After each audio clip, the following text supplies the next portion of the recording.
concepciones van a influir mucho en la de sus hijos, ¿no? Que se convierten en generaciones más individualistas, pero que también una de las características y rechazos es que su generación precedente es más tiene una conciencia política un poco más definida que la de sus padres, ¿no? Entonces, básicamente el texto de Douglas Coupland, creo que... A ver, ¿su generación precedente? Sí, es la generación de sus padres. La de sus padres, sí, por eso es la generación, la de sus hijos, la de sus padres, coinciden en que las dos tienen una voluntad o un interés más político. En el caso de los hijos, ¿sí? Se caracteriza más por una orientación más política, como decía el compañero David, más ambientalista. Oye, marcando una línea así. Sí, más ambientalista o más de compañero. Participación un poco más. Camarada. No quiero decir no, es de izquierda, pero un poco más de conciencia social, más de, hacia ciertos inclusión, hacia ciertos conflictos o situaciones sociales muy particulares, como por ejemplo el ambientalismo, los derechos humanos, los derechos de los animales. Pero cuando yo decía que la generación X recurre muchas veces a la ayuda de los padres, es donde el papá se convierte a cierto punto en una influencia hacia los hijos, ¿no? Y es por eso que se podría pensar que hay cierto interés político de los hijos de la generación X, que digamos esos son la generación millennium. Y una de las características, más bien cortes entre la generación hija de los X y los boomers o los hippies, es la cuestión tecnológica, ¿no? La cuestión tecnológica, por ejemplo, los millennials crecen, se desarrollan a la par con el surgimiento, por ejemplo, del internet, de la tecnología, de los videojuegos. No, los millennials ya nacieron con eso. Es parte a de nosotros ellos, nos tocó la transición. A la generación que le toca esa, va como con ese, cuando tiene unos 20 años, cuando surge, crece, se desarrolla con mayor fuerza la tecnología, el internet, en los años 90, ¿no? Pero le es más fácil adoptar a los millennials pues la tecnología porque creces con ellos, ¿no? Entonces ahí hay un corte. Nacen con el chip. Hay un corte entre los abuelos. Me parece bastante debatible esa afirmación, pero y los nietos, ¿no? Entonces, bueno, el texto de hecho continúa el autor con esta descripción en otros textos. Hay otro texto con el cual digamos que es la continuación inmediata del texto de Generación X, que se llama Planeta Shampoo, ¿no? Y ahí continúa describiendo algunos de los hábitos de la generación X. Y de hecho uno de los últimos textos que él tiene se llama La Generación A, y es como una continuación de las diferentes relaciones que se dan entre estas generaciones, ¿no?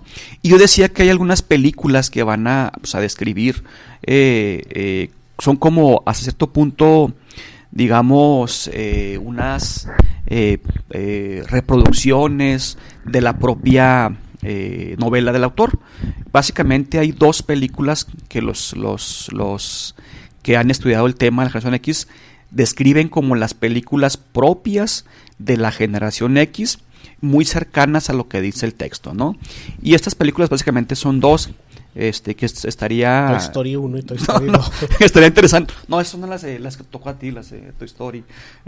No, básicamente son... No, pero dices que describen, ¿no? Pues sí, pero... Si describes porque ya pasó. Pero escriben a la generación X, ¿no? Una se llama Reality Beats, que no sabía cuál es la traducción en español, y no sé cómo aparece. Y esta es una película hecha en 1993. Y otra es ya con la generación ya concluida. Sí. Se me hace que hasta salió después que Toy Story, güey. En el 93. Fíjense, Toy Story es del 95. El libro es del 91, la película esta es del 93, y luego existe otra que se llama Slackers, que esta también es de 1991, y describen algunas de las características, pero más en cuestión ya de escenas. Pero ahí faltaban un chingo de cosas por pasar, güey. No, pero escriben ya algunas de las principales características que según el autor se pueden encontrar en las generaciones, sobre todo americanas, ¿no? Y sobre todo la primera, el término de slackers, pues significaba mucho a ese rechazo que tenían la generación X, y que se caracterizaba por el rechazo a las obligaciones sociales, ¿no? Obligaciones o responsabilidades sociales, como la de tener un trabajo fijo, como la de postergar la formación de una familia, ¿no? Y que se le empieza a relacionar algo así como con el zángano, ¿no?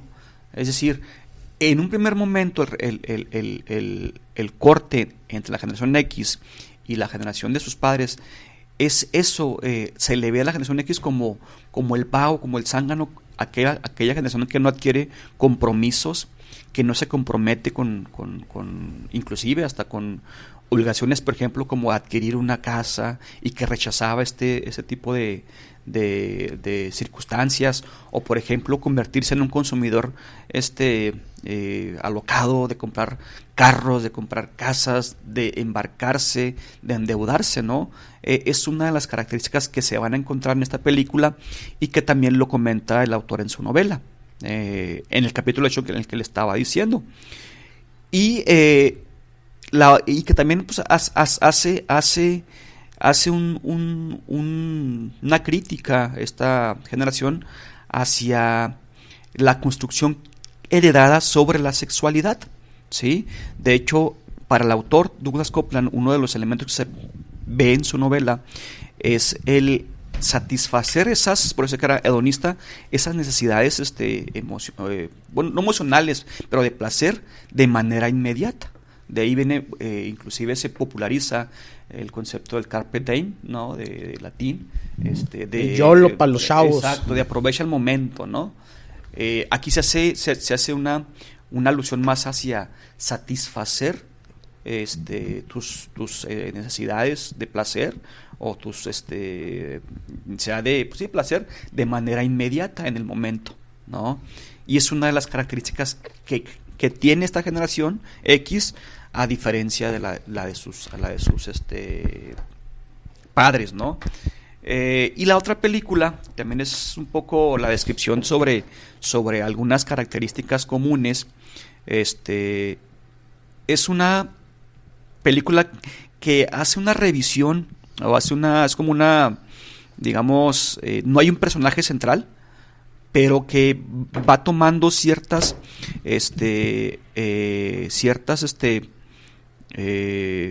se concentra en las formas, en cómo van entendiendo la vida los ciertos personajes, ¿no? O sea, no hay un personaje personal. Entonces, digamos que las escenas toman a un joven en un determinado contexto, que le implica ciertas actitudes, que le implica ciertas toma de decisiones, ¿no? Y que de pronto deja, por ejemplo, de esa escena, y luego entra otra escena donde intervienen otros jóvenes, ¿no?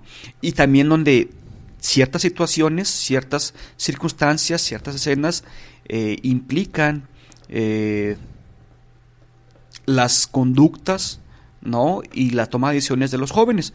Esta película también, que les decía que surge en el 93, es muy curiosa, porque inclusive también digamos que a nivel técnico implica cierta novedad hacia las formas en cómo hacían las narrativas de las películas. Es muy parecida a aquella, así más general, aquellas imágenes que hacía en la película de Amores Perros. ¿Cómo se llama el director? Gael García. No, el director. El director Alfonso Cuarón. Que toma ciertas historias y luego las va uniendo. Así es la película que les comento, que se llama... Era muy tradicional eso en los 90, ¿no? En ese momento era muy tradicional. Ese formato, sí. Que se llama, la película se llama Reality Beats, y que toma varias historias, ¿no? Varias historias, y tratan las historias de crear una historia o una metahistoria en la que va a describir las características que tienen esta generación, ¿sí? Entonces, hay algunas características, formas comunes que van definiendo el tipo de generación y que lo vamos a encontrar en la novela de Douglas Coupland, ¿no? En cada uno de los capítulos, digo, tiene 3 apartados, más o menos como con 8 capítulos cada apartado, y que, bueno, su lectura es bastante fluida, no implica mucha reflexión teórica, nada, es más bien una buena descripción del contexto de los años que decíamos, más o menos los años 80 y los años 90 de esta generación. Ahora sí, David. Ahora sí se la aventó la novela y te dejó callado con los ojos cuadrados. Ya todo, ¿no? Pues ya no hay nada que comentar. Pues sí, tienes razón. Puras fobias que rumiar. Ahora sí, ya puras fobias, ahora sí, arráncate, David. No, pues es que yo traía un pequeño comentario ahí de lo que escuchaba. No, es que ya no lo puedo contextualizar con lo que acabas de decir, entonces va a ser, si usted quiere contextualizarlo, le va a tener que regresar ahí como 20 minutos en el audio. Estaba haciendo la reflexión y creo que mencionaste que la generación X se le identificaba como blandengue en ese momento. Sí. Porque que una de las muestras de cómo se le identificaba como blandengue era que recurrían a los padres para que les apoyaran con el cuidado de sus hijos, para cumplir con sus compromisos sociales y sus responsabilidades laborales. Entonces, pues eso ya más bien se le caracteriza en general a la juventud. Yo creo que ya va a ser de aquí para adelante todo el mundo el que va a llevar esa hermosa tradición. Pero me estaba preguntando yo, esa fue la primera generación que le pidió apoyo a sus padres para la crianza de sus hijos. Y luego Felipe ahí me contestó, no, yo lo anoté como pregunta así para hacer la pregunta aquí, pero el Felipe pensó que era un chat así como de la secundaria, en papelitos. Un chismógrafo. Un chismógrafo, y luego me contestó. El chismógrafo es propio de la generación X.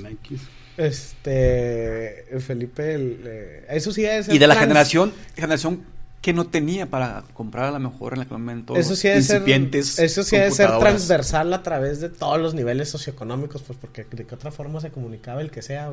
Sí, ahí no había. Ahí sí era rico. Aunque tuvieras computadora, había sí, que entrar a la ICQ y era un desmadre, pinches cuartos de chat platicando con un chingo de gente, no sabes ni con quién estabas hablando. Felipe ahí respondió que era, pues, porque también fue la primera generación que tuvo papás vivos ya a los 30, 40 años. Más grandes, ¿no? Eso va a seguir siendo porque ya... O sea, que había abuelos, y aparte, pues... Abuelos en forma todavía, güey. De hecho, es muy curioso porque, bueno, en el caso de Latinoamérica, crece el índice de natalidad. Crece. ¿No? Pero también la esperanza de vida, o sea, esa no ha dejado de aumentar desde la Segunda Pero por Guerra ejemplo, Mundial. Y sobre todo por la cuestión de la liberación sexual, le toca tener a la generación X padres muy jóvenes. Sí, padres muy jóvenes. Entonces... No, y otra vez, no es lo mismo un señor de 50 años en los 90 que un señor de 50 años en los 50, güey. Exacto. O de 60 años, güey. Inclusive uno de los conceptos que también se le conoce a esta generación es la generación Peter Pan. Porque lo que decíamos la vez pasada, alarga su proceso y la forma en cómo envejece. O sea, no es el mismo proceso de envejecimiento social de una generación a otra, ¿no? O de un nacido, por ejemplo, en los 80s a uno nacido en los 60. Es diferente el proceso de envejecimiento. O ahora que ya no van a hacer nadie, ¿no? Porque los van a abortar. En Occidente. Y va a desaparecer la cultura occidental. La cultura occidental, eso sí puede desaparecer. Pero pues obvio no es lo mismo, y deja tú porque a veces este tipo de narraciones como la que hiciste hace alusión así como de que, pues las generaciones son diferentes, pues porque agarraron moditas distintas, ¿no? O sea, sin tomar en cuenta pues que hay un contexto económico y un contexto tecnológico. La tecnología no la adoptaron por gustillo y porque, pues mira, qué esa moda de los derechos humanos. O son cosas, son tendencias que van tomando fuerza, van creciendo, y otras son pues con la economía es así, güey, pues se te impone y te da forma como sociedad. Entonces, los avances en salud, pues no es lo mismo envejecer en cada década a partir de la Segunda Guerra Mundial. A lo mejor antes de la Segunda Guerra Mundial, sí, pues daba lo mismo si envejecías en 1870 o en 1920, pues tu esperanza de vida era más o menos la misma. O en No, 1634. no creo, porque en esa época sí hubo muchos avances